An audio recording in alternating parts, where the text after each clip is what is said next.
Hello and welcome to a very special interview today with Dr. Philipp Ackermann. He is the ambassador of Germany in India. He speaks to NDTV at a time when there is great political upheaval, challenges in India and around the world as well. Thank you so much, sir, for speaking to NDTV. Thank you for having me. It's a pleasure. So we speak at a time when India is in a state of heightened preparedness and the security apparatus is on full preparation right now. I would like to first start by asking you your official reaction, your statement on the developments that have unfolded in the last 24 to 36 hours. So I think what we should start with is, saying how shocked and how, perturbed we still are by the terrorist attack in Pahalgam on 22nd of April. I think that's the starting point, and you might have seen that the German government then has really showed a very, very high degree of solidarity right away, because we feel that this is one of the most perfidious terrorist attacks we've seen in the last years, and I think it is a disgrace and it is a terrible, terrible happening, which our hearts go out to the families of those who lost their loved ones, and we are really still under shock about this event. Now, after this, the tension has unfolded, and we have been following what happened as much as we can. Information is not easy to get, but I think what we are hoping for now is that at some stage diplomacy will come in the game again, and we'll have the beginning of a de-escalation. I think my conviction is that the government of India, but also the government of Pakistan, have no interest in evolving this crisis into a huge, full-fledged military action, and I think that the world is looking with great attention to what happens here. At the end of the day, we need de-escalation in order to avoid another crisis in a time full of crises. Actually, you look everywhere and you see a very, very tense situation in the world. My experience with the Indian government is that it is a very reasonable, internationally extremely involved government that wants to be seen as a government that brings peace rather than conflict. And my trust is that this government will prevail with this attitude also in the future. The Operation Sindoor that India launched, after that it did speak to important stakeholders around the world. In fact, Dr. Jaishankar has been in touch with his counterpart in Germany as well. He's reached out to German leaders as well and communicated that India responded to the Pahalgam terror attack that you mentioned about, sir. And since then, Pakistan has escalated the tensions in the last 24 hours. It has attacked 15 cities in India. The military installations were the targets. All those were thwarted by India. But those missiles and drones, those are there. And that really increased the escalation suddenly in the conflict. Your response to that in the wake of what Pakistan did. And then, of course, India responded. Yeah, the interesting, you mentioned that the phone conversation. I have to tell you that it was an interesting phone conversation with the German foreign minister, who had taken oath one day before this phone conversation. And there is a tradition of Germany going to France as in the first day.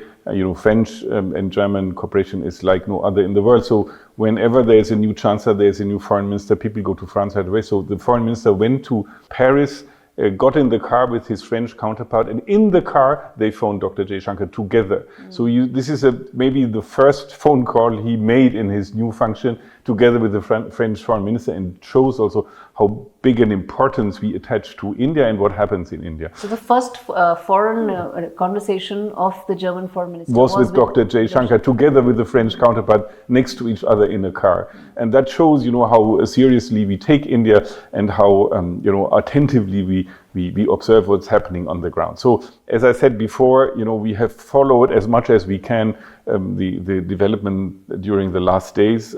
You are right when you say it has a new level of escalation is there. That's certainly true. But we still do hope that, a reason will come and say, that every government concerned will, try to walk on the way towards a de-escalation. I think that's what is needed now. Since then, since the phone call, the two sides are in touch. So what we are now planning for is a first call between the Chancellor and the Prime Minister of India. This has been we are still in the scheduling phase, and that will become in the coming days. They will talk, and that will certainly also figure high on the agenda. But I have to tell you one thing, we are talking crisis all the time. There's one element which also will be high on the agenda, namely that Germany and India this very day have concluded their strategic partnership 25 years ago. And I think this partnership, and you should also mention that in this rather dark times, is a huge success. And the new government in Germany is completely decided to take it up where it is and even bring it up to another level. And that will be also one of the subjects the new chancellor will take up with the Prime Minister of India. And that will be an important part of the phone call that Yes. will take place. Is it likely to take place in the next couple of days? I think we'll have a scheduling fixed in the next couple of days. So security as well as trade and economic cooperation Yes. will be the important aspects of this conversation. Exactly. So I think when you look at the partnership as it stands right now, it has very, very sound pillars on which it is based. Economy is one of them. More than 2,000 companies in the German companies in India, but which nobody knows really, 650 Indian companies investing in Germany. That's a lot. It's grown over the last years. Then we have a very, very vibrant and very interesting partnership when it comes to green and sustainable development, when it comes to fighting climate change, when it comes to adding renewables to the energy portfolio, when it comes to smart cities initiatives. So that will be on the agenda. We have, of course, geopolitics. That's, of course, an important part of this agenda, and that includes more and more military cooperation. You know that the German armed forces have been very much involved with the Indian armed forces over the last couple of years. We had a huge Air Force exercise in Coimbatore last August. We had a frigate and a provision ship coming to Port Cole in Goa in October last year. So that will be certainly one of the important issues. And a fourth issue, which is of growing importance to us, is migration. Germany is in dire need for skilled labor, and India is a very interesting country. We have a growing Indian diaspora in Germany, doing very well, being very successful. We have a growing number of Indian students in German academic institutions and universities, and I think that is a very good basis for further development. And so final question as we wrap this up, and taking on from what we started this conversation with, and I remember what you started this with was the terror attack.